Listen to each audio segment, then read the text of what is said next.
hyzer is a specialty kind of throw that you can use in the game of disc golf to help you be more accurate with where you want your disc to fly. The grip for this type of throw is very similar to that of a regular backhand throw. You're going to have your thumb on top with your other fingers underneath, just like this.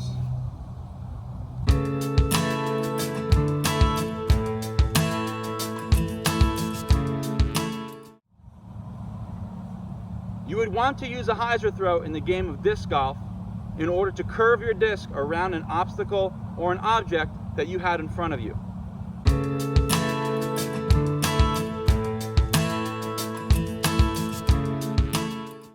The best way to describe the release angle for a hyzer throw is to have the tip end down.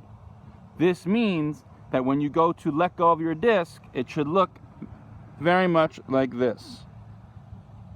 Notice how the edge of the disc opposite of my grip hand is angled down towards the ground.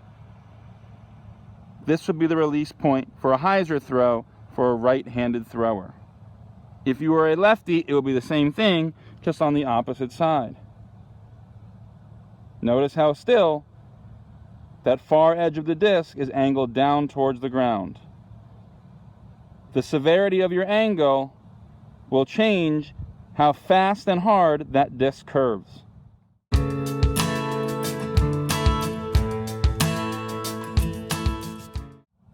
In the example of a right-handed thrower like myself, because of my release angle, I will always end up having my disc curved to the left from my hyzer as a right-handed thrower.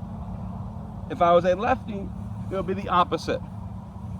Lefties, because of the way that you're holding your disc with that far edge angled down, your disc will always curve to the right for a hyzer throw.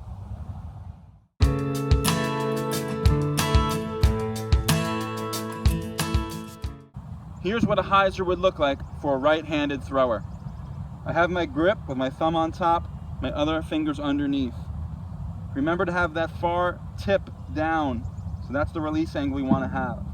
I bring my disc back, I take my step, and I release with that same angle to get that disc to curve to the left around a potential obstacle, just like it's supposed to for a hyzer throw as a right-handed thrower.